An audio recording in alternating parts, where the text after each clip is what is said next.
Bonjour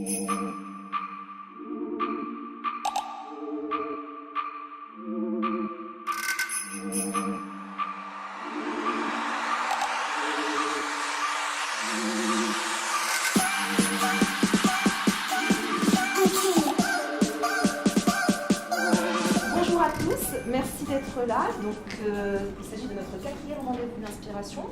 Je me présente rapidement, je suis Bouchra Ajri, je dirige Brains Agency. Donc, c'est une agence conseil spécialisée en communication et marketing au service des écoles, universités et différentes entreprises en termes de RH et marque employeur. Donc, il s'agit donc de notre 4e conférence, la 2e à la Villa Bonne Nouvelle Orange. On les remercie justement de nous accueillir. Donc je vais laisser la parole et je vous souhaite une très belle conférence et un très bel événement. Donc je vous laisse la parole. Merci. Bienvenue à la Villa Bonne Nouvelle. Qui connaît déjà la Villa Bonne Nouvelle? Ça m'intéresse toujours. C'est vrai? Chouette. Donc bienvenue au cœur du réacteur de l'innovation RH du groupe Orange. Ici on est une vitrine d'innovation RH, on est un laboratoire où on expérimente, où on analyse le futur du travail. Donc à la Villa Bonne Nouvelle, on accueille des promotions. Cette année, notre promotion se nomme Business and Happiness. Donc on travaille sur les liens entre bien-être, qualité de vie au travail et performance. À la Villa, on accueille 60 résidents tous les ans, moitié start-upers, externes, freelance, artistes, moitié résidents Orange. Et du coup, on mène des expérimentations sur le futur du travail. On fait du test and learn sur des nouveaux outils, des nouvelles postures, des nouvelles pratiques. Voilà, au quotidien. Si vous voulez plus d'infos, on vous donnera du coup mon contact. Et du reste, je suis hyper heureuse de vous accueillir aujourd'hui parce que le learning fait partie vraiment des targets numéro 1 pour la Villa Bonne Nouvelle. On aimerait faire plus de focus. Cette année, on va beaucoup travailler sur les compétences, mais les nouveaux modes d'apprentissage, c'est quelque chose qui nous intéresse particulièrement. On est très connectés sur l'écosystème autour de ces problèmes-là, donc on est très très content de vous accueillir aujourd'hui et d'accueillir Brains Agency sur ce sujet. Voilà. Après des rendez-vous qui ont exploré la prospective en marketing, pour ceux qui étaient là sur le premier rendez-vous, on avait vu comment le marketing pouvait être transformé à l'ère numérique.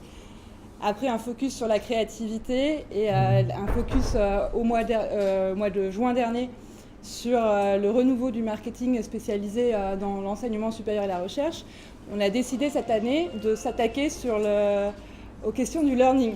Le learning sous 2 aspects, en fait, on va prendre un aspect qui est vraiment la pédagogie et le learning personnel, tout ce qui peut être EdTech aussi. Donc ce sera la première partie de notre entretien.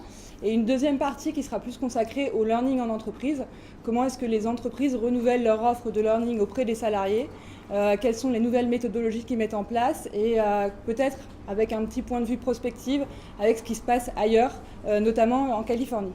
Donc pour commencer cette session, je vais appeler Béatrice Guerrara de Kokoroé.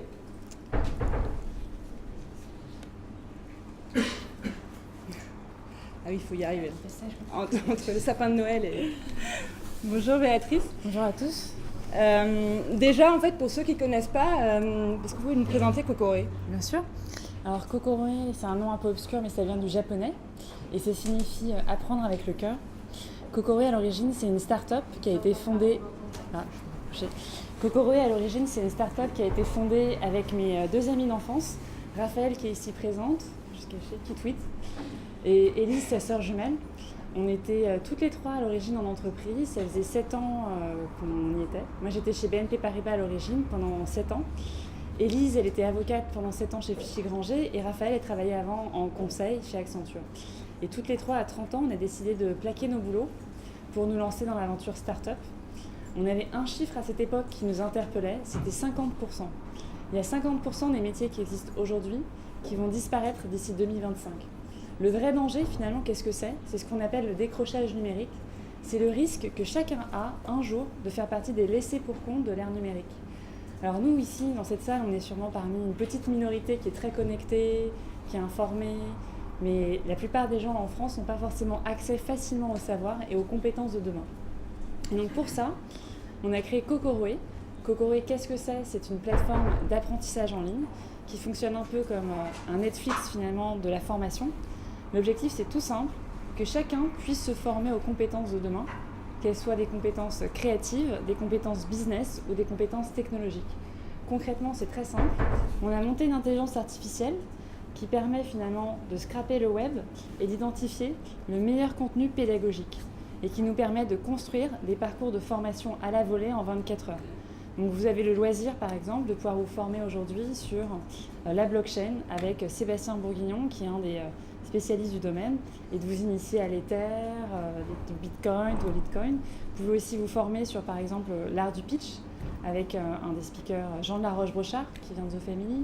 Mais vous pouvez aussi apprendre à faire un GIF animé ou à manier la photographie Instagram. D'accord. Faut m'arrêter. Non, mais c'est une bonne situation de mise en situation.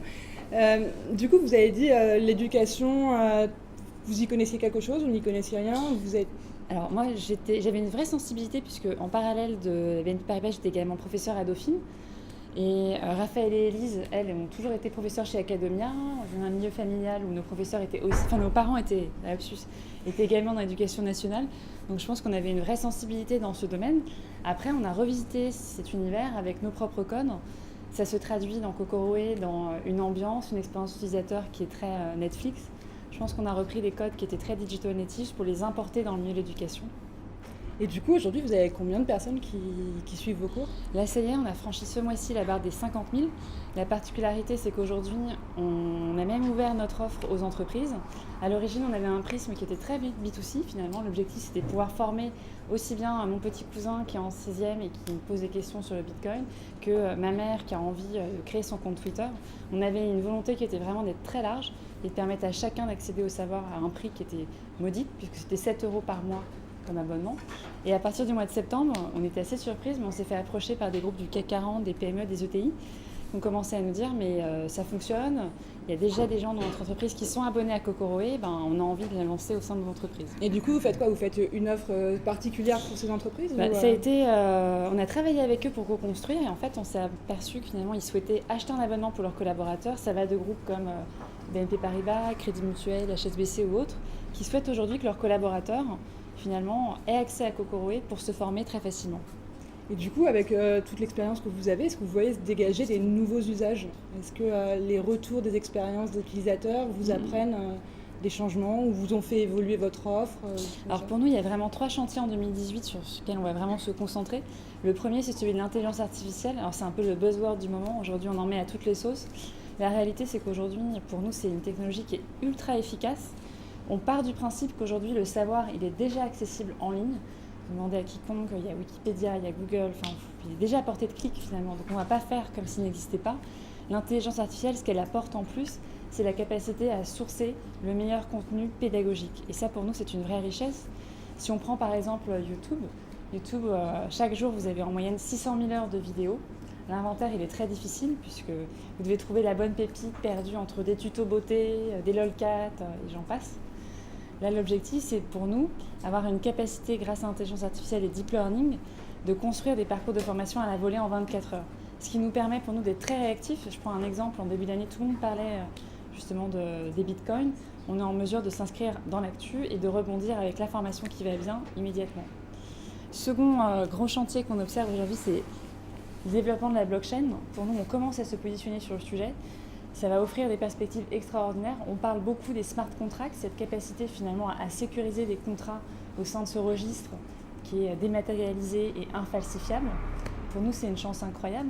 On aura potentiellement en 2018 la possibilité de mettre nos diplômes, les diplômes acquis dans Kokoroé, dans la blockchain et que ces derniers soient dématérialisés et totalement infalsifiables.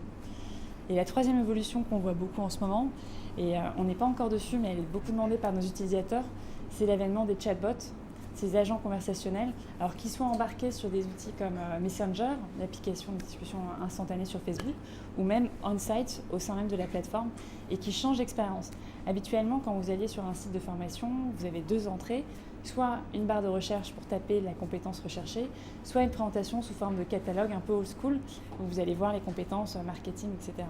Là, avec les agents conversationnels, on redistribue totalement les cartes, et on demande à l'utilisateur finalement qu'est-ce qu'il souhaite, quel est son niveau, quels sont ses goûts, et on entame une vraie discussion et on construit à partir de cette discussion des scénarios pour lui pousser finalement les formations qui vont être les plus adaptées.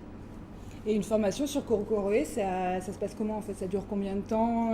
Est-ce que c'est un peu à la carte beaucoup? Est-ce que je peux piocher un module dans un cours et un module dans un autre et puis avoir un diplôme un peu sur mesure Nous, c'est Open Savoir, c'est comme un self. Vous servez, vous piochez. C'est tout simple, l'utilisateur va sur kokoroé.fr, il accède à 3 univers, les compétences créatives, les compétences business et les compétences tech.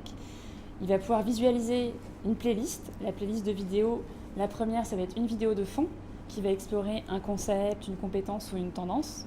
La seconde vidéo est un petit use case. L'objectif, c'est un cas pratique très rapide, en 5-10 minutes maximum, qui vont passer de la théorie à la pratique. Et en complément, l'utilisateur va pouvoir passer un premier quiz de 10 questions pour s'assurer qu'il a bien compris le concept. Et ensuite, il accède à un troisième volet qui est les ressources pédagogiques, puisque là aussi, on a utilisé l'intelligence artificielle pour sourcer le meilleur des contenus pédagogiques. Donc on a le meilleur podcast sur le sujet, je prends par exemple le Lean Startup, on va avoir le meilleur podcast dans ce domaine, on va avoir les 3 articles qui vont bien pour aller plus loin, on va aussi avoir la présentation SlideShare qui a été agrégée, une présentation PowerPoint, parce qu'on a des utilisateurs qui aiment bien aussi avoir de l'audio, qui aiment bien avoir aussi du visuel, et enfin on va avoir les 3 livres qu'on vous recommande sur le sujet. D'accord. Et d'un point de vue environnement et tech, vous sentez poindre des choses vous, oui. Là, je pense que le timing en ce moment, il est extraordinaire en France. Il y a un vrai momentum, c'est-à-dire qu'aujourd'hui, quiconque peut s'intéresser au sujet des startups, lancer très facilement une startup. Donc ça crée aujourd'hui un engouement, des initiatives un peu de toutes parts. Alors Nicolas Turcal dira, elles sont de plus en plus en ce moment canalisées et encadrées grâce à l'Observatoire EdTech, qui apporte finalement une couche de veille et qui détecte toutes les initiatives, puisqu'aujourd'hui, pendant un temps, les initiatives EdTech étaient très polarisées sur Paris, malheureusement. Mais aujourd'hui, il y en a de plus en plus qu'on voit en province, à Toulouse, à Nantes qui émergent et qui font de la France un des acteurs sur lequel il va falloir compter dans les prochaines années. Merci, parce que je pense que vous avez un Super, merci à vous. Après. Est-ce que vous avez des questions parmi ce qui vient d'être échangé autour de Kokoroé? Oui, monsieur.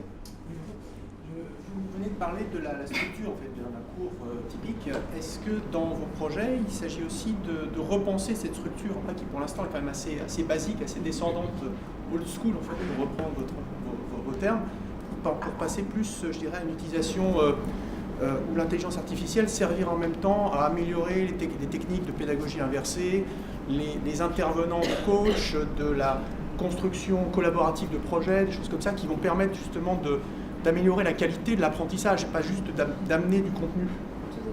Là, c'est une très bonne question. On est vraiment en mode start-up, c'est-à-dire qu'on a lancé notre premier produit. Et l'objectif, c'est de l'enrichir. Là, on vient de nouer un partenariat avec un institut qui s'appelle l'ISEP, qui est une école d'ingénieurs avec lequel... Pardon ? ISEP. ISEP. l'ISEP. Et on travaille justement avec la responsable du laboratoire Big Data, Raja Shiki, pour monter avec elle un programme qui va être en mesure justement de travailler sur du machine learning et d'enrichir justement l'expérience d'apprentissage. Après, pour être tout à fait honnête, ce sont des programmes qui prennent du temps. Et sous 12 mois, les choses commenceront à sortir.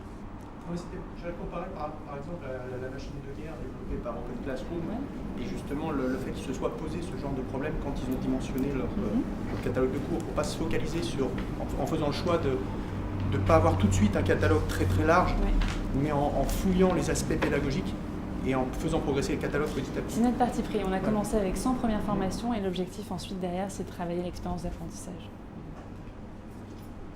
Merci. D'autres questions sur Kokoroé? Écoutez, je vais vous libérer. Merci. Merci beaucoup. Merci à tous. Merci.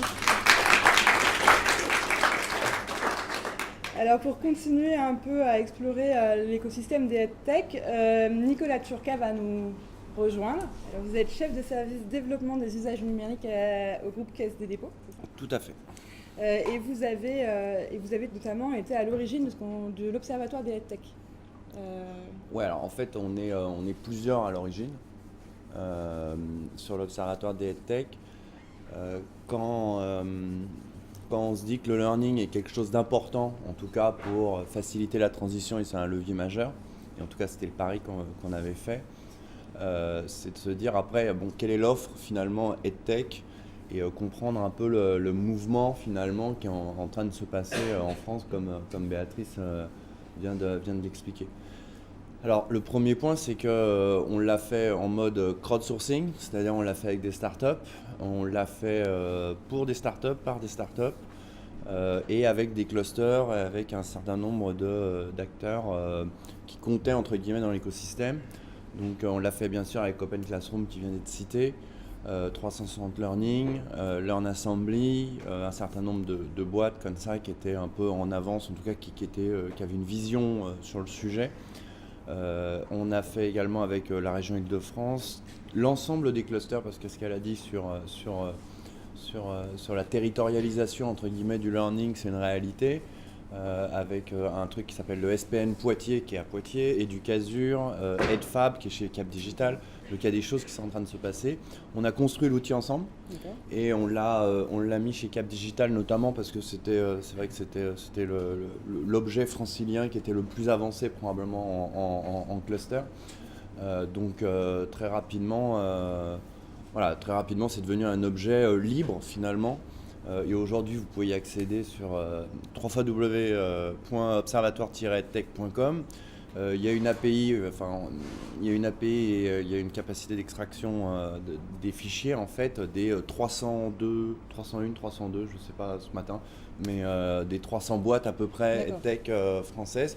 Et vous avez une database qui vous recense en fait l'ensemble des boîtes, les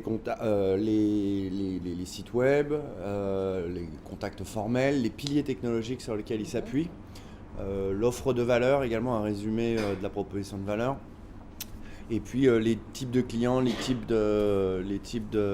d'utilisateurs, parce que c'est pas forcément similaire, et le tout en open data. Donc, voilà. Oui, parce que là, du coup, il y a 302 à peu près acteurs en France, mais ça regroupe quoi la réalité EdTech exactement? Enfin, ça va de où à où? Alors, ouais, l'EdTech, faut peut-être le spécifier, c'est pas forcément que de la formation professionnelle. Ça commence en réalité dès l'âge de 3 ans. Une boîte comme Marbotic, typiquement, fait de l'IoT EdTech, c'est-à-dire c'est de l'apprentissage à la lecture et à l'écriture, pour apprendre à lire et compter dès 3 ans, entre 3 et 5 ans. Et puis, en effet, on va jusqu'à des plateformes comme Kokoroe, beaucoup plus sur la formation tout au long de la vie. Il y a un très gros prisme, en effet, sur la formation professionnelle, parce que le marché est plus dérégulé, entre guillemets, moins réglementé que l'éducation nationale et les universités. Donc voilà, et il y a eu un mouvement qui a été partiellement tout à l'heure expliqué, qui consistait à le phénomène des MOOC autour de 2010-2012 a renouvelé un peu les méthodologies, et qu'on pense que quoi qu'on en veut des MOOC, et on pourra y revenir si besoin, mais ça a permis tout du moins d'acculturer un certain nombre de business units chez les corporates notamment, d'acheter directement de la formation. Et ça a permis notamment de faire décoller un certain nombre de boîtes qui aujourd'hui, tout à l'heure monsieur citait Open Classroom, c'est le cas, l'archétype, ou Corp Academy ou 360 Learning, qui aujourd'hui ont vendu quand même depuis ces 5 dernières années à beaucoup d'entités, à des BU en direct, en court-circuitant quelque part le circuit de la DRH. Et aujourd'hui, il y a un re-empowerment de la DRH justement sur le sujet, sur ce sujet-là, parce qu'il voit bien que c'est un sujet massif. Et du coup, aujourd'hui, d'un point de vue financier, puis on finit un peu avec le paysage, mais c'est quoi quel poids économique à peu près aujourd'hui, ça, les tech en France? Le poids économique, il est estimé à moins de... Alors, en chiffre d'affaires, en chiffre d'affaires, il est à moins de 200 millions probablement. Tout compris, y compris les anciens, entre guillemets, il y en a certains qui ont muté, d'autres moins vite que d'autres. Donc ça, c'est un chiffre qui est en général avancé. Après, qu'on se le dise, le gros... en tout cas, le pur player, entre guillemets, tech qui est Open Classroom, c'est encore un nain à côté d'un certain nombre c'est quelques millions d'euros. Donc c'est pas du tout encore la machine de guerre qu'on veut bien faire croire. Mais c'est vrai que c'est celui qui a le plus de tendance. Après, c'est un marché, en effet, estimé à à plus d'une centaine de millions d'euros. Sur les 5 prochaines années, et ça c'est quelque chose qui doit être souligné, parce qu'en effet, il y a de toute façon, que ça soit sur la partie éducation nationale ou que ça soit sur la partie formation professionnelle, et la réforme de la formation professionnelle, je l'espère, ira dans le sens la prise de conscience, en tout cas, des leviers numériques en matière d'apprentissage. Et ça sera potentiellement bénéfique pour la filière. Mais aujourd'hui, l'éducation nationale, elle se positionne comment par rapport au EdTech? Elle regarde, elle est partie prenante, elle essaye même pas de voir ce qui se passe? Elle a regardé beaucoup ces 5 dernières années. Là, aujourd'hui, il y a un parti pris qui est différent, qui consiste à être probablement un petit peu plus pragmatique dans l'expérimentation. Aujourd'hui, le ministre de l'Éducation nationale, en effet, insiste sur le côté ne faites pas de fausses promesses. Et il y a des fausses promesses qui ont été faites dans l'éducation, sur le périmètre de l'éducation nationale, hein, par le numérique. Donc ça, c'est le premier point. Après, l'idée principale est quand même d'ouvrir, entre guillemets, les classes et les établissements en général à expérimenter des choses. Voilà, mais des choses qui comptent. Après, il y a des sujets quand même, il y a des apprentissages qu'on doit prendre en compte, que ce soit les sciences cognitives, que ce soit l'impact des objets numériques sur les enfants, les écrans et les enfants. Enfin, il y a des choses comme ça. On parle de réalité virtuelle. Il y a un sujet majeur quand même sur la réalité virtuelle et la fatigue et visuelle. Nous, on sait que c'est 20 minutes. Des enfants, c'est encore beaucoup plus court. Donc, en tout cas, sur la période, sur l'école primaire. Donc, vous avez un vrai sujet de réussir à doser finalement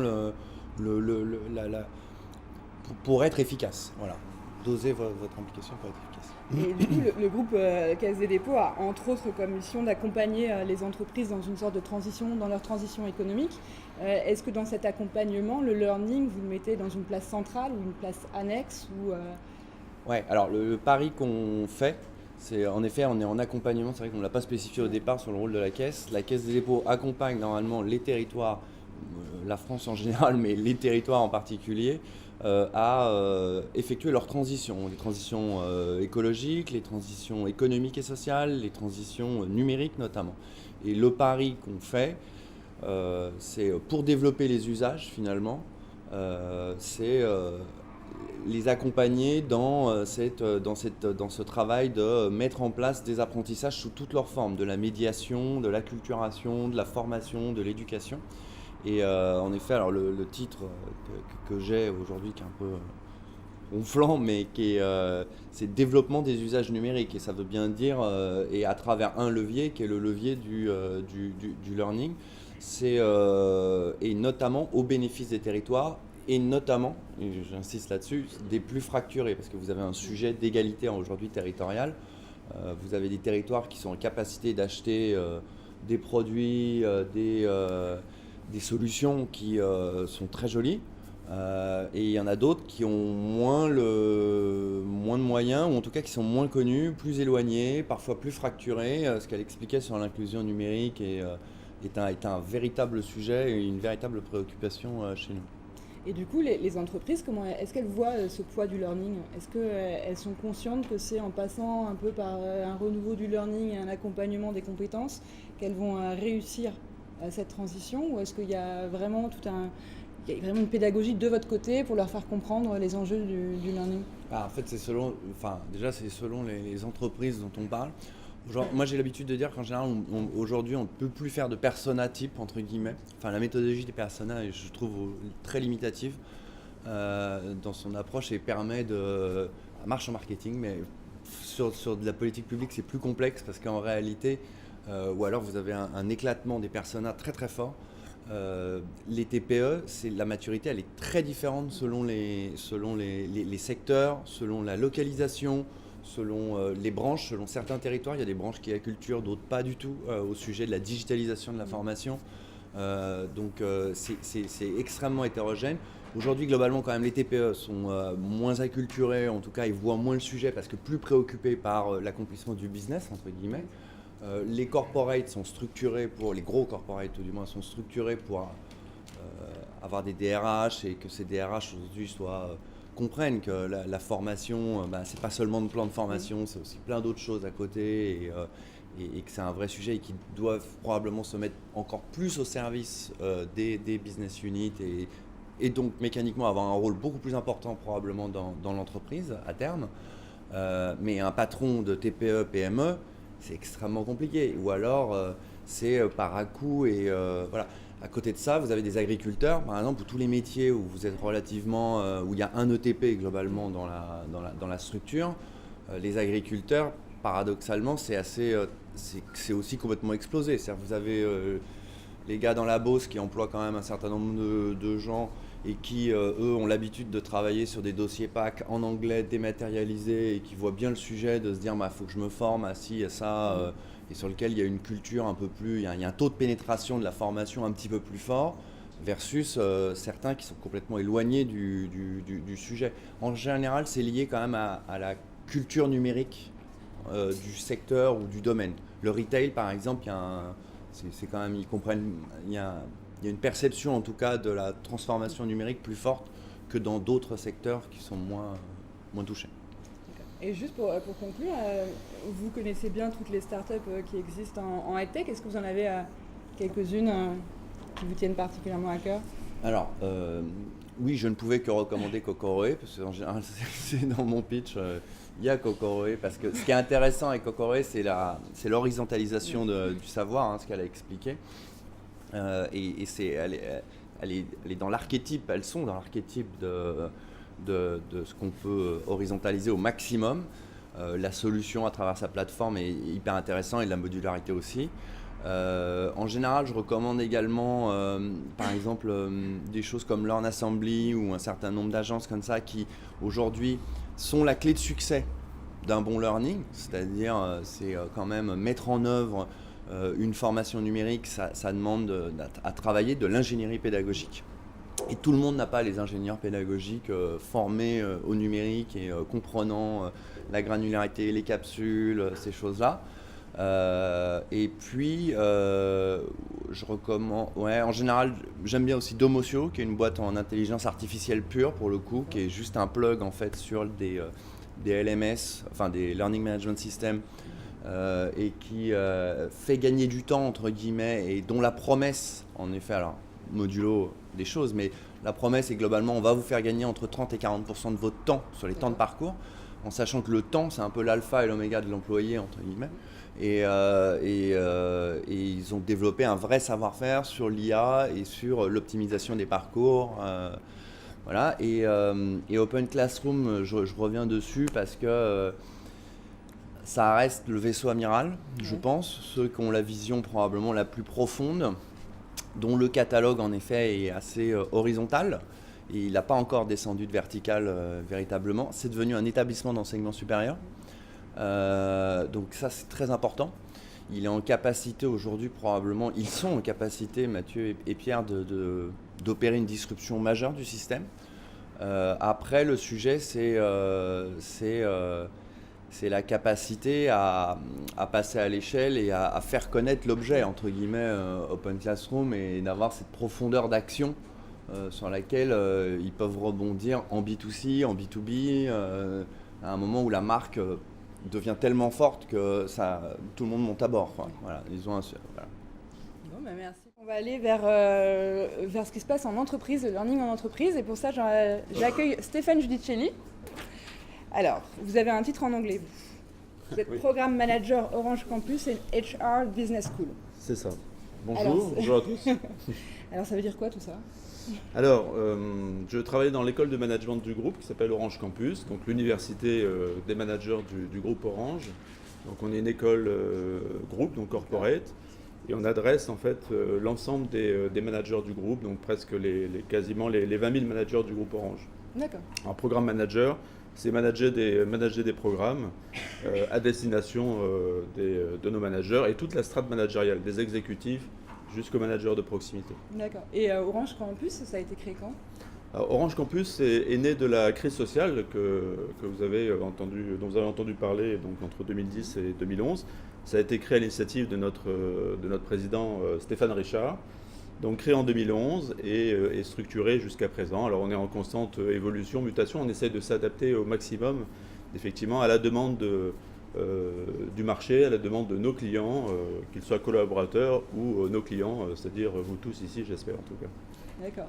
Et du coup, en fait, en créant Orange Campus en 2011, tout de suite, vous avez une grande part digitale dans l'offre que vous avez créée?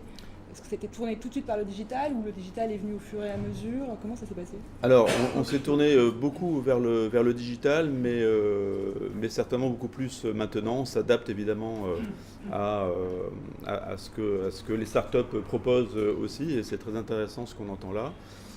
On a beaucoup développé l'offre de formation autour du présentiel, du blended évidemment, hein, donc on s'est lancé immédiatement dans le blended avec du digital, mais surtout présentiel et surtout expérientiel. En fait, ce qu'on veut faire vivre à nos managers, à nos salariés au sens large, mais surtout à nos managers, en tout cas pour ce qui est Orange Campus, c'est de faire vivre, en tout cas ce qu'ils vivent en formation, qu'ils soient capables de le reproduire dans leurs équipes, qu'ils soient capables de le reprendre à leur compte et de l'adapter et de se l'approprier pour faire vivre cette expérience-là, celle qu'ils ont vécue au cours de cette formation, au cours de ce programme, de ce séminaire, voilà, de l'adapter et de faire vivre à leurs collaborateurs. Et du coup, ça se passe comment? C'est des techniques immersives, c'est des challenges, c'est des MOOC, c'est des SPOC, vous prenez quelle forme C'est un peu tout ça. C'est un peu tout ça. C'est très varié. On s'adresse encore une fois à l'ensemble des strates managériales. Et donc, on adapte énormément. Il n'y a pas un programme qui se ressemble. On utilise des MOOC, effectivement. On fait de l'expérientiel. Il y a du e-learning. On développe beaucoup le e-learning, évidemment, pour l'ensemble des salariés. Donc c'est vraiment un mélange de tout ça. Un programme classique va durer 2 jours, va durer 2 fois 2 jours, 3 fois 2 jours, donc avec des phases comme ça d'immersion où pendant un mois et demi ils vont pouvoir tester, faire du test and learn en fait, hein. On développe de plus en plus évidemment le test and learn et revenir en formation, débriefer voilà, et donc en tirer les conclusions et adapter effectivement leur cursus, leur expérience. Et du coup, en fait, est-ce qu'en tant que salarié manager Orange, on peut décider de prendre une formation tout d'un coup, ou alors c'est quand même une offre qui est guidée, il faut faire partie d'un groupe, ou tout d'un coup je me dis je vais m'inscrire à tel MOOC et je le fais dans mon coin et à la fin j'ai un label, ou c'est quand même encadré par un accompagnement des ressources humaines avec un groupe de travail ou autre? Alors déjà, ce que j'ai pas dit, c'est qu'Orange Campus, là très récemment, fusionne avec la HR Business School chez nous, donc l'école des ressources humaines. Donc ça, c'est un nouveau visage en fait, c'est une nouvelle orientation, parce qu'on part du principe que le manager et le RH sont vraiment un binôme très très fort. Alors le RH, c'est le business partner, clairement. Alors ça fait déjà quelques années qu'on réfléchit à ce concept, qu'on essaie de l'installer. Ça ne marche pas véritablement. Et là, on a pris, la décision a été prise de fusionner les deux écoles pour apporter l'expérience managériale à nos RH, à nos RRH, nos responsables des ressources humaines, qui sont eux en proximité de nos salariés, et puis aux DRH. Voilà, donc on a fusionné les deux écoles, on a mutualisé les savoirs, les expériences, les compétences, faire en sorte que le manager et le RH soient vraiment le binôme gagnant, parce que ça nous semble essentiel. Donc une fois qu'on a dit ça, c'est vrai que bien sûr on peut s'inscrire sur des MOOC, on peut s'inscrire sur des e-learning, c'est libre. Il y a une validation managériale, bien entendu. C'est encadré, et ce qui est encadré aussi, c'est l'offre que l'on propose à nos managers, à nos salariés globalement. Mais si je fais un focus sur les managers, c'est de se dire, voilà, chez nous, il y a des indispensables. Il y a des indispensables, c'est-à-dire que je deviens manager, ou je deviens un manager de manager, ou je deviens un leader, ou je deviens un exécutif du groupe, eh bien, je rentre dans un cursus qui va m'accompagner, en tout cas sur ma première année. Et ensuite, on a d'autres indispensables qui sont je suis manager de manager déjà depuis un certain temps, depuis 3-4 ans. Donc j'ai déjà une certaine expérience, plutôt reconnue. Je suis à ce poste déjà depuis quelques années. Et bien là aussi, on encadre, et ça doit être accompagné, certainement encore plus accompagné par les managers. Mais là, on part du principe que c'est pas parce qu'on a 3-4 ans d'expérience sur son job qu'on n'a pas besoin d'être accompagné par la formation. Voilà. Et donc là aussi, je rentre dans un cursus, alors encore une fois, qui varie de quelques jours à un cursus un peu plus long. On a aussi des parcours certifiants, on a des partenariats avec l'EM Lyon, avec l'ESSEC Business School, avec l'École des Mines, en fonction effectivement de nos secteurs d'activité et du type de métier qu'on adresse dans le groupe. Et donc ces formations que vous faites en partenariat avec des écoles, c'est des formations qui sont uniquement ouvertes aux salariés Orange, ou c'est des gens qui peuvent venir de l'extérieur et vouloir une certification Orange EM Lyon ou Orange ParisTech? Peut-être que c'est une idée à développer, en tout cas à s'ouvrir à d'autres salariés, mais aujourd'hui c'est vrai que c'est uniquement centré sur les salariés du groupe et sur les managers du groupe. Donc c'est pas ouvert vers l'extérieur. Donc c'est un parcours que vous avez vraiment spécifiquement travaillé avec les écoles pour accompagner vos managers dans leur développement et dans l'acquisition de connaissances. Absolument. Pour vous donner un exemple concret, là, en tant que programme manager, j'ai en charge un programme qui concerne les DRH expérimentés. Ouais. Et donc là, on est en train de construire avec nos partenaires. Là, on a pris Capgemini Consulting, on a pris aussi donc un autre partenaire qui nous a aidé vraiment sur la stratégie, qui nous a accompagné aussi sur les neurosciences. C'est des choses qu'on essaye d'explorer aussi. Et donc là, on construit un programme qui est destiné au DRH du groupe. Alors, même principe, je deviens DRH, je m'inscris dans un programme qui sera pour nos DRH juniors. Et puis, je suis DRH expérimenté, j'ai déjà 3, 4, 5 ans d'expérience. Donc là, je vais m'inscrire dans un programme pour m'accompagner sur la posture. Non pas sur l'expertise, mais on est vraiment sur le geste, on est vraiment sur la posture. Quelle est ma posture de DRH? Comment développer chez le DRH du groupe Orange cette posture de coach, de conseil stratégique dans un comité de direction, comment j'accompagne et mon patron, qui est le patron de l'organisation, de l'unité, comment j'accompagne effectivement mes autres pairs d'un comité de direction, voilà, comment je me positionne. Et je manage, parce que le DRH est aussi un manager, et ça on l'oublie beaucoup, et je pense que c'est valable pas que pour le groupe Orange, mais c'est vraiment valable pour l'ensemble des DRH. C'est un manager, et là aussi on veut développer chez lui cette posture de manager. Donc on est en train de travailler sur ce programme-là qui verra le jour en 2018. Et du coup, vous avez combien de programmes à peu près sur Orange Campus, vous savez, votre offre de formation? En fait, on l'a... Orange Campus, c'est on va dire, 3 équipes. Une équipe qui sont sur des enjeux collectifs, c'est-à-dire qu'on va accompagner à la demande d'un exécutif du groupe, donc un des 250 exécutifs du groupe, qui dit, voilà, moi j'ai besoin d'accompagner ma direction, ma division. Donc ça peut être 1000 personnes, ça peut être 5000, 6000, 8000 personnes, une division. Voire. Et donc j'ai besoin d'accompagner en tout cas mon comité de direction, on va commencer par là, sur la transformation de cette division. Donc là, il fait appel à Orange Campus et on a une petite équipe de 5-6 programmes managers qui travaillent avec des consultants évidemment qui nous accompagnent et qui construisent l'ingénierie pédagogique, voire aussi la facilitation. On a une autre équipe qui se ressemble beaucoup, qui est plus petite et qui est vraiment sur des enjeux très, très spéciaux, sur des enjeux collectifs très, très particuliers. Et puis on a l'équipe du développement individuel auquel j'appartiens. Alors nous-mêmes, on a des passerelles comme ça. J'ai moi-même accompagné des enjeux collectifs également, donc on essaie de créer des passerelles. Et donc on a une troisième équipe qui est sur donc l'accompagnement individuel, donc les programmes pour les DRH, pour les managers. Voilà.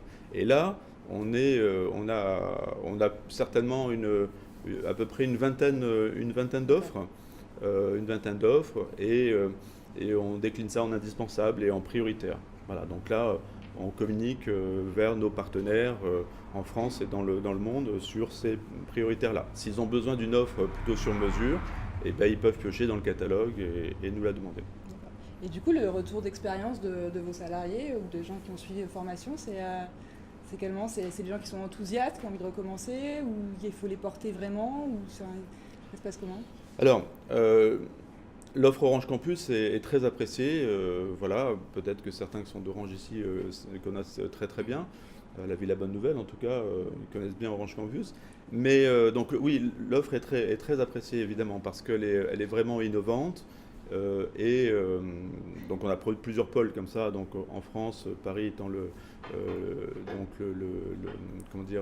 lieu central. Vous êtes invité à le visiter évidemment si ça vous intéresse. On serait ravis de vous faire découvrir ce lieu-là. On est basé à Varsovie, en Pologne, à Dakar. On a des hubs donc à l'étranger. Donc oui, moi ce que je dirais simplement, c'est que je pense que par exemple la strat manager de manager a plus de difficultés à s'inscrire. Non pas parce que l'offre n'est pas intéressante, ils ont envie d'y aller, mais, et c'est valable aussi pour nos dirigeants ou nos DRH, je pense qu'ils n'investissent pas suffisamment dans leur propre formation. Et ça, on doit certainement travailler aussi différemment et faire comprendre à nos managers, à nos dirigeants que se dégager du temps, c'est important aussi pour eux. Donc c'est certainement l'axe d'amélioration qu'on doit encore avoir en termes de communication, de proposition. Après, l'offre est bien sûr très, très appréciable. Et donc on a vu, c'est quand même des lieux qui sont des lieux physiques. Est-ce que la pédagogie physique a totalement changé aussi? C'est-à-dire qu'on sait qu'aujourd'hui, on module énormément les lieux d'apprentissage. Est-ce que vous avez fait un travail aussi sur ça, sur le mobilier? Comment est-ce qu'on va travailler le mobilier? Comment est-ce qu'on va faire des structures? Comment on regroupe? Comment est-ce que l'offre finalement est repensée, mais d'un point de vue vraiment sur le lieu en fait? Ou est-ce que c'est quelque chose sur vous allez plus tard vers ça? On a développé une salle créative sur Orange Campus où là on fait vivre à nos salariés une expérience. Alors il y a du sensoriel, il y a des écrans gigantesques circulaires. Voilà, ça inspire aussi de la Villa Bonne Nouvelle un petit peu avec des zones. Vraiment, on se sent bien, on se sent chez soi. Voilà, on a développé ça. Après, c'est vrai que nos espaces de formation sont plutôt innovants avec des écrans tactiles, tout est modulable. Ce ne sont pas des salles de formation classiques, hein, c'est des tables rondes qu'on peut moduler à souhait, etc., avec des écrans un peu partout. Voilà, on a des amphithéâtres, on a des amphicirculaires. Enfin, c'est vrai qu'on a vraiment un choix.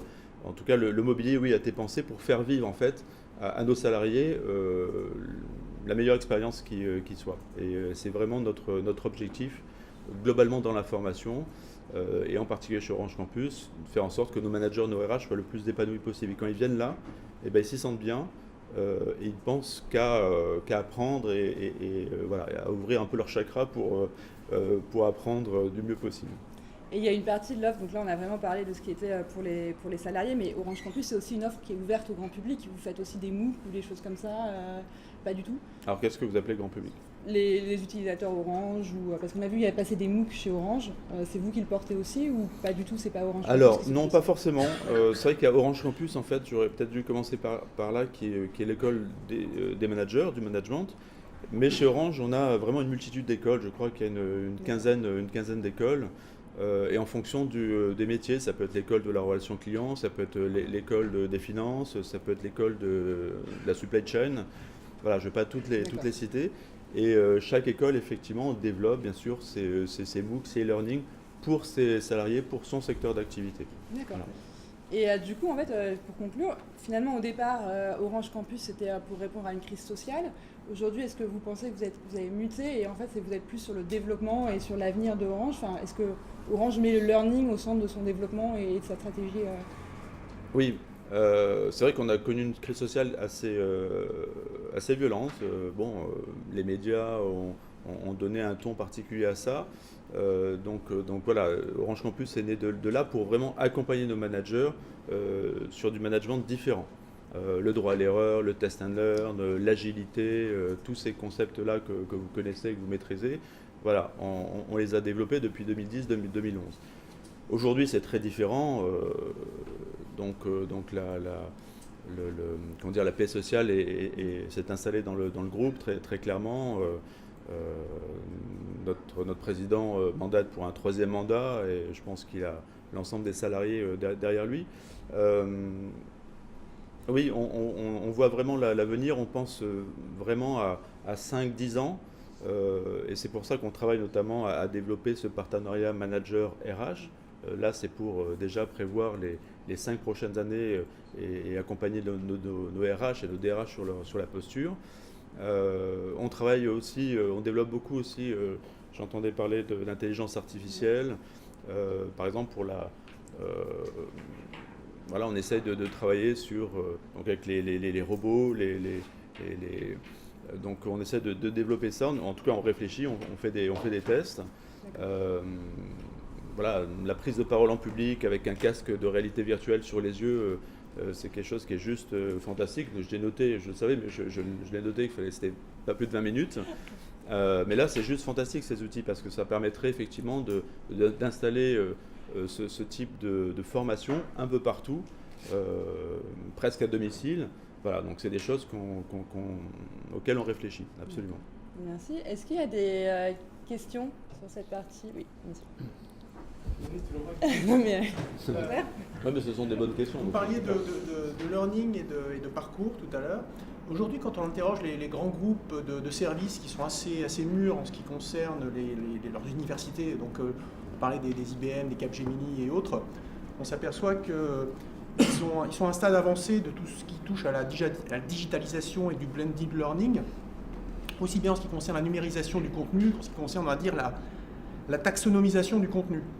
En revanche, là où ils ont de grosses difficultés, c'est sur la manière de créer des parcours personnalisés par employé en fonction de l'évolution de carrière de la personne pour pouvoir à la fois analyser finalement les acquis et ce qui manque finalement par rapport à ce qu'on peut attendre en fait de l'évolution de carrière de cette personne. Et pour ça, en fait, ces grands groupes sont un petit peu secs. Commencent d'ailleurs à se tourner vers le monde académique pour voir justement l'expertise pédagogique pourrait permettre de remplir ce gap. Je voulais savoir si Orange avait travaillé sur ces sujets-là et quel était aujourd'hui l'état d'avancement de vos réflexions. Alors oui, c'est une excellente question. C'est vrai qu'on ne travaille certainement pas encore suffisamment l'individuel, très clairement. C'est certainement une piste encore sur laquelle on doit avancer. Je suis complètement d'accord, on est beaucoup sur le collectif, c'est qu'on essaie en tout cas pour notre formation managériale de réunir les managers. Alors pas forcément sur Paris, ça peut être ailleurs comme je l'ai dit, parce qu'on part du principe que l'intelligence collective, c'est le cœur du réacteur. Voilà, moi je me suis beaucoup appuyé sur les travaux d'Olivier Zara, que vous connaissez peut-être autour de ça, le manager digital autour de l'intelligence collective, et je pense que ça c'est ce qui fait notre force, et aujourd'hui c'est ce qui donne envie en tout cas à nos salariés, à nos managers, de se retrouver. Et pas de se retrouver dans un lieu où ils se connaissent déjà parce qu'ils se retrouvent au travers de réunions d'équipe, voilà, mais se retrouver à un lieu différent, et on mixe à la fois les expériences, les parcours, et on part du principe que c'est ça qui est hyper enrichissant. Et ils repartent parce qu'il y a eu cette intelligence collective, parce qu'ils ont appris de leurs collègues, de leurs pairs. Voilà, donc c'est ça qu'on essaie de développer. Est-ce qu'on doit développer des parcours vraiment individuels et creuser encore plus là-dessus? Alors on le fait évidemment avec tout ce qui est autour des MOOC et des e-learning, etc. Mais voilà, certainement qu'on doit investiguer ça encore un peu plus. En tout cas, je note la réflexion pour en faire part. Merci en tout cas. Merci. Oui, monsieur. Bonjour, Nicolas Dupin, I2L, l'Université Paris Lab. Vous avez abordé le sujet très rapidement à la fin. Vous parlez d'expérience, de simulation au plus proche de la réalité. Où en êtes-vous effectivement de l'utilisation des réalités immersives dans vos dispositifs de formation, mis à part l'exemple que vous avez indiqué juste à la fin? Alors, on est au police, c'est-à-dire que là on a développé on est en train de développer un programme sur la rhétorique, par exemple, qui s'adresse à nos leaders et à nos cadres dirigeants. On voudrait aller plus loin aussi donc pour la prise de parole en public, où ce sont des formations, pour parler vrai, extrêmement coûteuses. Hein. Donc on a ce programme-là chez Campus, par exemple, où on propose sur 2 jours ce type de formation de prise de parole, mais ça se passe dans une salle avec 8 salariés et puis un coach. C'est filmé, c'est débriefé, etc. Donc c'est plutôt classique et ça nous coûte très cher. Mais elles sont juste super, ces formations, et très très utiles. En revanche, c'est de se dire, bah tiens, voilà, j'ai un casque de réalité virtuelle, et donc on a fait des tests, j'ai moi-même été impliqué là-dedans et j'ai testé, c'est juste bluffant, on est dans un théâtre, voilà, on arrive à créer un public, on arrive à créer des interactions, le formateur crée des interactions, et ça permet de voir comment on réagit, etc. Et donc voilà, bon, c'est coûteux à développer évidemment, mais c'est de se dire que on peut aller encore plus loin et pousser encore plus loin l'expérience. On se retrouve là devant 250, 300 personnes, voire au Stade de France avec 50 000 personnes, on pourrait faire ce genre de choses, hein, vous le savez certainement très très bien. Donc voilà, on démarre, c'est pas des choses qu'on a mis encore à disposition de notre catalogue, on travaille avec la Learning Agency chez nous, qui développe ce genre d'outils. On a reçu pas mal de startups ou d'entreprises qui développent ça. Donc on est en train on débute, on n'a rien développé, on n'a rien encore industrialisé sur le sujet. On est certainement d'ailleurs en retard, hein, je pense, parce que peut-être chez Air France, j'ai testé un produit Air France pour les chefs de cabine et les stewards, les hôtesses, comment réagir à un départ de feu, des choses comme ça. Donc c'est assez bluffant. Et donc voilà, on développe, donc on n'a pas plus de retour véritablement sur ce sujet. En tout cas, ça nous intéresse beaucoup. On est ouvert. Vous parlez effectivement des gestes métiers, pour le coup, les réalités virtuelles et augmentées ont un potentiel sur la question de l'apprentissage des gestes métiers et le développement des compétences au-delà des soft skills, qui est effectivement votre point d'entrée aujourd'hui, qui est absolument considérable. Absolument, sur les hard skills, c'est un formidable potentiel, clairement. Et la question du coût initial, qui peut être effectivement plus ou moins élevé en fonction de l'ambition de la simulation, est à mettre en rapport du ROI et effectivement la mesure du coût des formations qui sont aujourd'hui déployées par rapport à celles qui sont déployables avec ces technologies. Tout à fait. Merci. Merci. Une autre question? Bon, écoutez, merci beaucoup. Merci beaucoup. Alors pour finir ce survol de ce que c'est que le learning aujourd'hui, j'ai appelé Marion Breleux, directrice digitale de Abilways et qui arrive tout juste de Copenhague. C'est ça. Merci beaucoup Marion. Merci. Donc du coup, on va peut-être commencer par présenter Abilways en digital, ce que vous faites. Allons-y. Alors en fait, c'est un peu particulier. Moi, j'ai créé une start-up interne au sein du groupe Abilways, qui est un organisme qui réunit plusieurs marques. Les plus connues sont souvent le CFPJ sur communication immédiate, ISM sur le marketing, Pyramide sur tout ce qui est création graphique et communication visuelle. Enfin, il y a plein d'autres marques. Et en fait, il y a 3 ans, on a réalisé que si on rassemblait toutes nos offres qui avaient trait à l'accompagnement ou à l'évolution digitale des métiers, on avait en fait l'offre la plus profonde sur le marché. Et donc, on a décidé de créer une entité, de partir de zéro, en fait, pour adresser un besoin qui était émergent à l'époque, qui était le besoin autour de la transformation digitale, qui avait la particularité d'être un besoin global hors silo, avec cette figure émergente du CDO, du Chief Digital Officer, qui adressait vraiment tous les projets de transformation digitale de l'entreprise. Alors qu'on était, nous, dans une organisation qui était très en miroir avec l'organisation des entreprises, c'est-à-dire en vertical métier, qu'on accompagnait chacun dans leur couloir de nage. Voilà. Et puis il y avait aussi cette MOOC mania qui était à son point émergent. Donc on avait aussi ce sentiment que c'était difficile d'être entendu comme étant un acteur innovant sur un marché où finalement il y avait une sorte de prime aux nouveaux arrivants, où tous les pure players étaient regardés avec des yeux pleins d'amour, et les acteurs historiques étaient un peu regardés comme étant des dinosaures incapables de se renouveler ou de faire des choses différentes. Et donc on a aussi créé cette entité pour vraiment créer une sorte de lab d'innovation. On allait pouvoir se permettre de faire des choses disruptives, nouvelles, parce qu'en fait on n'avait pas de legacy, on n'avait pas d'histoire, on partait d'une feuille blanche. Donc c'était aussi une aventure assez chouette de ce point de vue-là, c'est de pouvoir partir from scratch. Super. Et du coup, vous avez créé des pédagogies. Ouais. L'idée, c'était vraiment, vous êtes développé autour du renouveau des pédagogies. Ouais, tout de suite, il y avait cette idée d'être un peu un lab autour des nouvelles pédagogies. On a beaucoup fait des choses par intuition au départ, en disant, en fait, comme notre sujet, ça va être la transformation digitale, on va aller chercher tout ce que font les communautés autour du web, ou du développement, qui nous semble intéressante à intégrer dans des parcours pédagogiques ou dans une pensée pédagogique. Donc au début, on est parti avec quelque chose d'assez basique, c'est-à-dire de se dire on va plus faire forcément des conférences, on va faire des barcamps, on va essayer de monter des hackathons autour du learning, etc. Ça n'a pas été super bien reçu à l'époque. En fait, on avait un retour sur le principe qui était très positif, les gens étaient hyper attirés par ce type d'approche. Mais en même temps, sauter le pas était très compliqué parce que c'était fondamentalement nouveau. Et puis, on n'avait pas forcément de POC. On avait fabriqué des choses, mais on n'avait pas forcément expérimenté dans le dur. Donc, il avait vraiment fallu qu'on fabrique petit à petit des expériences pour prouver que les intuitions qu'on avait étaient les bonnes. Et aujourd'hui, en fait, on a développé une pédagogie qui est autour de 3-4 grands principes clés. On essaie vraiment d'avoir une pensée qui est orientée user, Ce qui peut paraître en fait assez bateau dans un univers digital, mais en fait quand on est dans le milieu du learning et de la formation, on s'aperçoit qu'on a une pensée très orientée solution et pas du tout une pensée orientée apprenant. C'est-à-dire qu'on va d'abord se dire je veux faire un MOOC ou je veux faire de la réalité virtuelle avant de se dire ok alors du coup qu'est-ce que je vais choisir comme thématique pour faire ça. On a un peu tendance à cocher des cases pour choisir des pédagogies. Également un principe phare qui est en fait on a commencé à se dire que rien n'était impossible. Or dans le présentiel on a tendance à penser que le présentiel n'est pas scalable.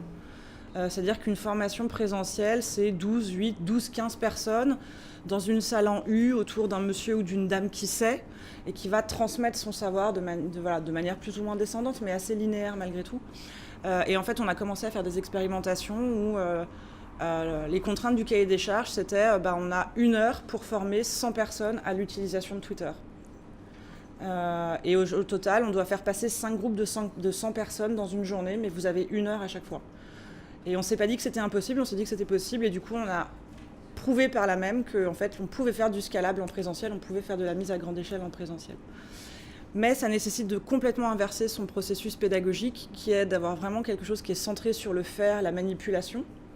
Parce que quand vous avez 100 personnes dans la salle, c'est très différent pour apprendre. Vous n'allez pas pouvoir forcément être à côté de chaque personne comme dans un groupe de 8. Et donc ça change aussi fondamentalement la manière dont on pense la position du formateur, entre guillemets, qui va vraiment être dans une posture de facilitateur.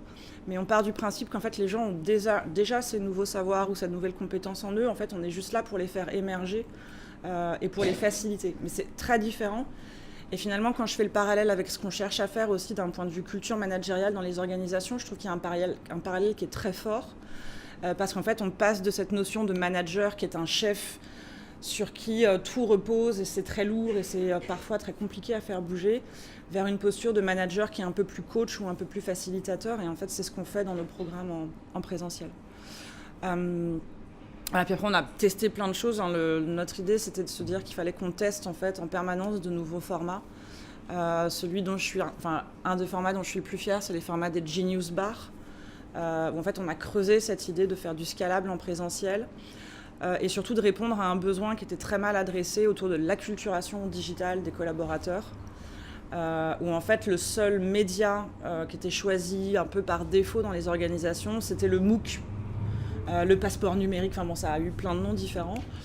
Sauf que nous, on a été confrontés à des clients qui avaient déjà engagé des sommes hyper importantes dans la fabrication d'un cook, et qui en fait arrivaient au milieu du guet, s'apercevaient qu'un tiers de leur population, ils ne pouvaient pas les toucher parce qu'ils n'avaient pas d'adresse mail professionnelle et qu'ils n'avaient pas de device professionnel. Donc en fait, ils avaient dépensé plusieurs dizaines, voire plusieurs centaines de milliers d'euros pour ne pas toucher un tiers de leur population, qui était en général la population la plus critique à toucher. Et finalement, ce qu'on a réalisé à ce moment-là, si on partait sur une pensée orientée utilisateur, c'est qu'il y avait aussi une sorte de non-sens total à vouloir acculturer des gens au digital en choisissant des publics, ou en tout cas en ciblant des publics qui étaient soit réfractaires, soit éloignés du numérique via un outil digital.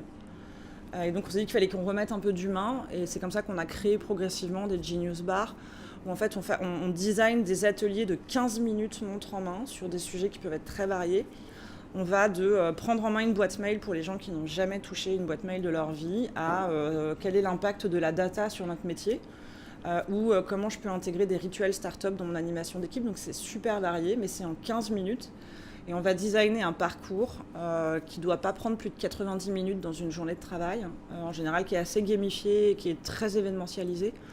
Et ce qui fait qu'on peut toucher 100, 200, 500 et plus de personnes en fait, sur une journée, mais avec des interventions qui n'excèdent pas 90 minutes au total. Et ça, c'était une... Ouais, c'est un... Puis en général, c'est assez génial parce qu'on fait aussi intervenir... En fait, les collaborateurs deviennent des animateurs des ateliers. Donc on les forme à designer, à construire leur atelier, mais aussi à les animer. Et du coup, il y a des trucs assez géniaux qui arrivent. Un des derniers ateliers qu'on a fait comme ça, c'est une femme qui était au contrôle de gestion, qui a animé et designé un atelier sur Snapchat. Et donc voilà, donc déjà en soi, ça peut paraître étonnant. Mais ce qui est encore plus étonnant, c'est qu'elle a découvert Snapchat pour animer cet atelier. Mais donc ça lui a donné envie aussi de s'auto-former, ça a généré cette curiosité. Et du coup, cet enthousiasme qui est ultra important dans la transmission Si vous n'êtes pas dans une énergie de transmission ultra positive, c'est difficile de donner envie aux gens derrière d'aller plus loin et de se lancer sur un sujet nouveau ou inquiétant. Voilà. Et justement, est-ce que vous avez vu une évolution des attentes des professionnels en matière de formation ? Ouais. Oui, clairement. Nous, là, on connaît vraiment une super grande phase d'accélération où on sent qu'on a de moins en moins besoin de faire un travail de conviction auprès des entreprises qu'on rencontre. Parce qu'en fait, c'est devenu en quelque sorte, je sais pas, un nouveau standard, un nouveau basique. Et donc, on a beaucoup moins cette difficulté de prouver en fait aux gens qu'on rencontre que ça fonctionne et que c'est efficace.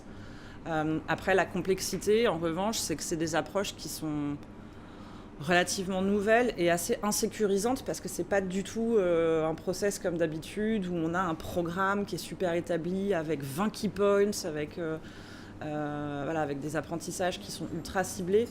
Là, on va faire émerger des choses, donc c'est parfois un peu plus compliqué. Et puis surtout, nous, on est obligé d'avoir une exigence et de ne pas transiger sur certains éléments qui peuvent paraître hyper accessoires à des partenaires extérieurs. Je prends un exemple, on a monté une conférence un peu malgré nous d'acculturation digitale qu'on a appelée Marre d'être has-been. Et en fait, le titre est hyper important parce que c'est ce qui fait venir les gens. Parce qu'en fait, ce qu'on a réalisé en ayant une pensée orientée utilisateur, c'est que des gens qui étaient éloignés du digital se sentaient has-been, se sentaient largués. Et se sentaient largués à la fois au bureau parce qu'on leur parlait un langage qu'ils ne comprenaient pas, et pareil à la maison parce qu'en fait avec leurs propres enfants ils sont confrontés à ces mêmes codes qu'ils ne comprennent pas, qu'ils ne maîtrisent pas et qui donc génèrent beaucoup de fantasmes et beaucoup d'inquiétudes. Et donc il y a un moment, si vous ne mettez pas les pieds dans le plat en disant ok, il y en a marre d'être has-been, mais qu'on reste un peu dans ce discours, moi que j'appelle du blabla corporate, où on va aseptiser tout le discours parce qu'on est dans l'univers de l'entreprise, qu'on est des gens sérieux, etc. En fait le truc tombe un peu à l'eau. Et sur d'autres sujets aussi, c'est un des trucs sur lesquels on est pas mal en lutte, alors assez douce, mais on a vraiment un travail de conviction assez fort encore à faire, c'est de pas donner la primauté à la fonction sur l'individu. Ça, c'est aussi quelque chose qui est très ancré dans nos approches, dans le learning, je trouve, c'est que on va considérer que quelque chose va fonctionner pour des cols bleus mais ne fonctionnera pas pour des cols blancs et que pour des executives, par exemple, on doit s'interdire de faire certaines choses. J'ai eu une discussion surréaliste avec un directeur du learning qui voulait vraiment faire bouger son COMEX et il y avait une vraie volonté de bouger au sein du COMEX et notamment autour des méthodes agiles. Et dans les méthodes agiles, il y a une très grande expérimentation qui passe par le jeu. Et quand on leur a présenté la séquence pédagogique qu'on proposait d'animer, on a senti vraiment que les gens blêmissaient et se liquéfiaient en disant « mais vous allez quand même pas faire jouer nos patrons à la balle, quoi ». Si, parce qu'en fait ça passe par là. Et ce sont des individus. Et je suis sûre que dans leur vie de tous les jours, quand ils ont retiré leur costard de patron, en fait, ils jouent à des jeux. Et voilà. Et de toute façon, si vous prenez le métro, tout le monde joue à Candy Crush Saga. Donc voilà, c'est hyper important pour moi de pas faire prévaloir la fonction sur l'individu, en fait. Et ça génère des approches assez différentes. Oui, donc du coup, en fait, vous êtes vraiment en train de changer tout le jeu autour du learning. Vous renouvelez absolument les cartes et la façon de voir. Vous essayez finalement d'être l'agence disruptive du learning. Vous faites aussi beaucoup de learning expedition. Ouais. Et du coup, peut-être que vous pouvez nous parler de ce que vous avez vu comme grande tendance. Ouais. Je sais pas, Californie, Copenhague, puisque vous en revenez, comme vous voulez. Est-ce qu'il y a 2-3 clés qui vous semblent importantes sur le learning de demain ? Oui, alors en fait, donc il y a 1 an à peu près, on a fait une learning expédition en Silicon Valley pour rencontrer un peu des acteurs autour de l'éducation et du learning. En fait, moi, ce qui m'a bluffé, c'est que en général, quand on part en learning expédition dans la Silicon Valley, on s'attend à prendre une énorme claque, à s'apercevoir qu'on est complètement à la rue, qu'ils ont genre 30 ans d'avance sur nous et qu'on est là, nous, à courir derrière dans la vieille Europe. Et en fait, j'ai été assez étonnée de remarquer que, en fait, ils n'étaient pas forcément si en avance que ça, ou en tout cas, personne ne sait comment on apprendra dans 10 ans, dans 20 ans, et personne ne sait quelles seront les tendances vraiment ultra structurantes du learning de demain. En revanche, il y a des choses sur lesquelles ils ont un territoire de jeu qui est beaucoup plus important que le nôtre. Donc là, il y a une avance qui est certaine, c'est sur la data.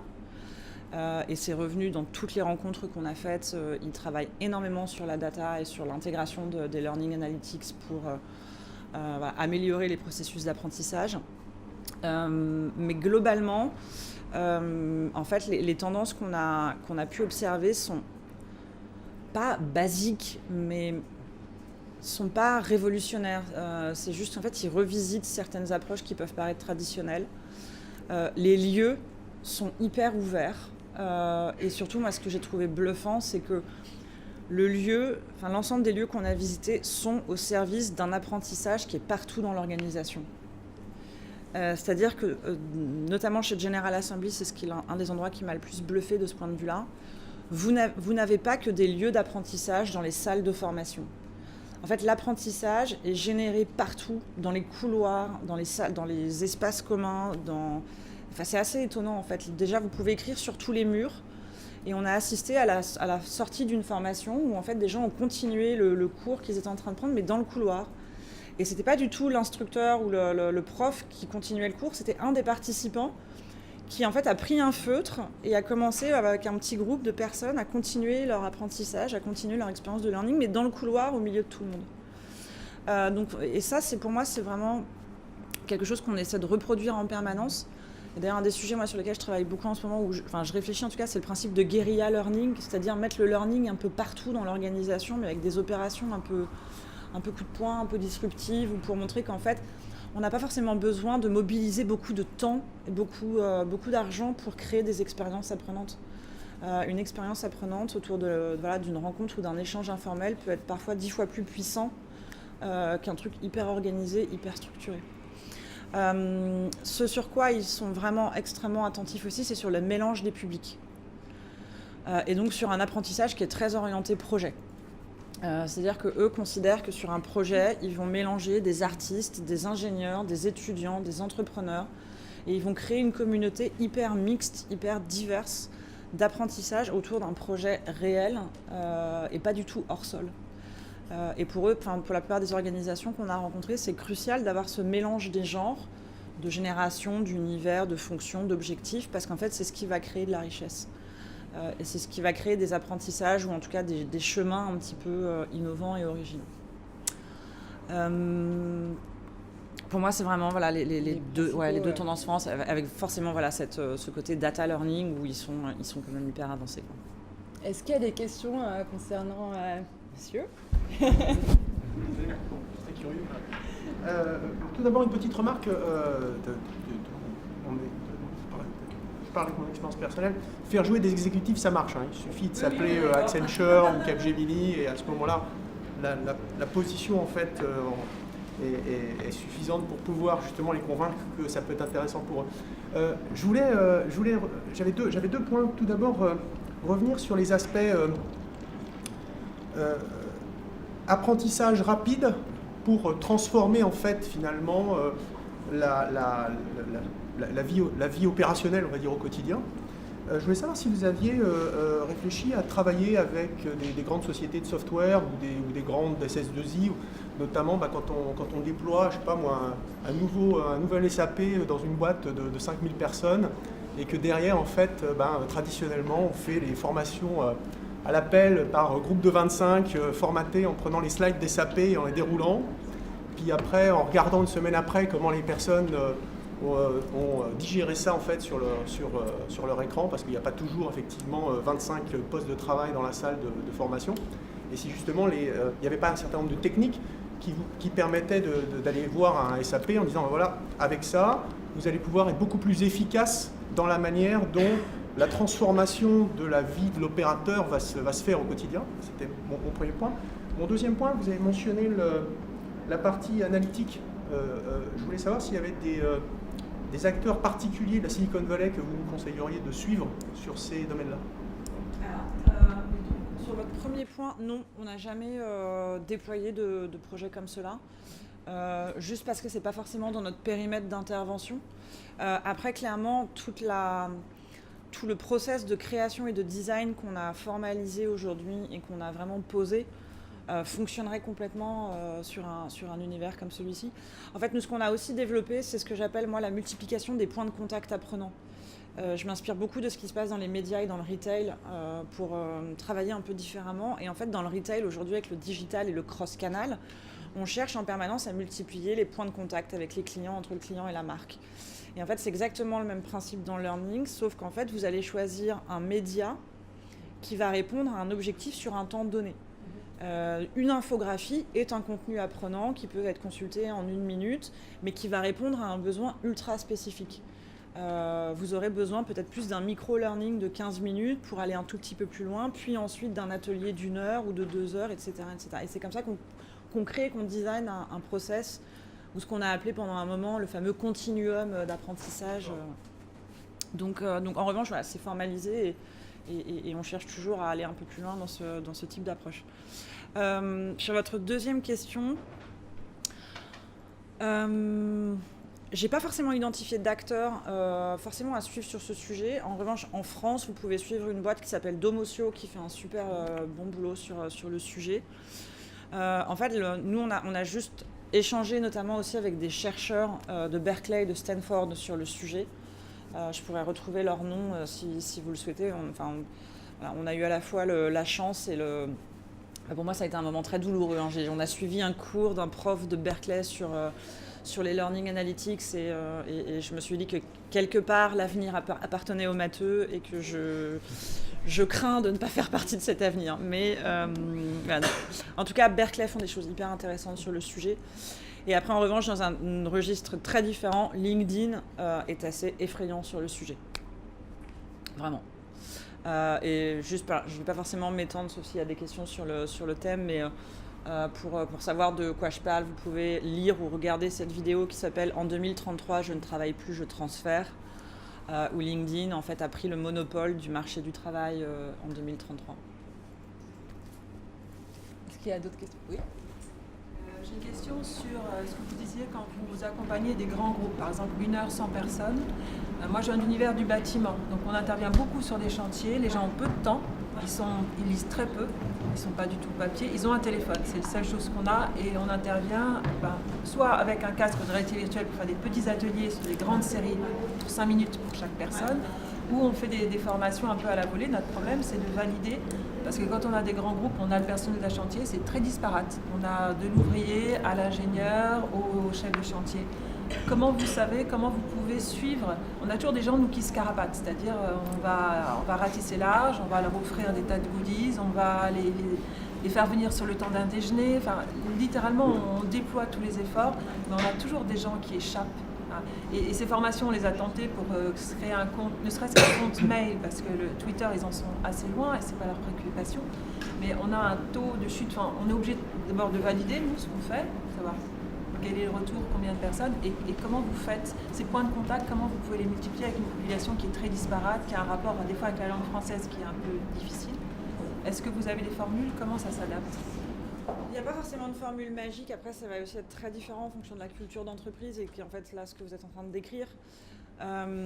En général, et parfois, ça ne marche pas du premier coup. Hein.